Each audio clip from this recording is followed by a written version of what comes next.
दोस्तों, क्या आप जानते हैं प्रोक्रास्टिनेशन मतलब टाल मटोल करना, ये कभी कभी बहुत महंगा सिद्ध हो सकता है। आइए जानते हैं फाइनेंशियल टर्म्स में कैसे इफेक्ट करता है। दोस्तों मान लेते हैं कि आपने तय किया है कि आप 1 लाख रुपए हर साल अपने जन्मदिन पर म्यूचुअल फंड में इन्वेस्ट करने वाले हैं।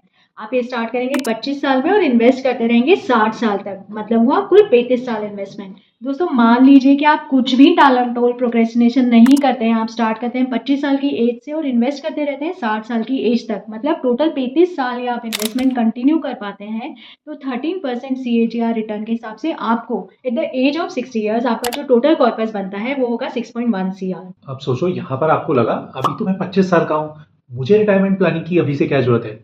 इसे एक साल बाद करते हैं, अभी मैं इंजॉय करता हूँ। अगर आप 1 लाख रुपए भी 35 साल तक इन्वेस्ट कर रहे थे और आपने एक साल अपना इन्वेस्टमेंट डिले किया है, तो आपका जो लॉस है वो लगभग 72 लाख रुपए का हो जाएगा। तो इसे ही अगर आप 2 साल टालते हैं तो आपका 1.25 करोड़ का नुकसान हो जाएगा, और इसे अगर आप 3 साल टालते हैं तो आपने सिर्फ 3 लाख कम दिए, बट आपका जो टोटल नुकसान है वो 1.9 CR का रहने वाला है। और अगर आप इसी तरह से टाल मटोल करते रहे और 5 साल तक बढ़ा दिया, तो ये नुकसान आपका होने वाला है 2.8 CR।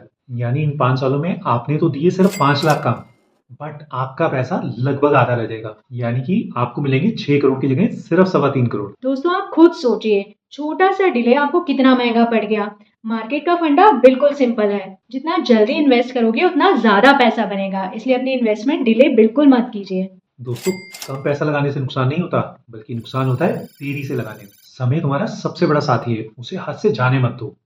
आज ही शुरू करें, चाहे छोटी ही रकम से, क्योंकि इन्वेस्टिंग की दुनिया में अर्ली बर्ड ही बनता है करोड़पति।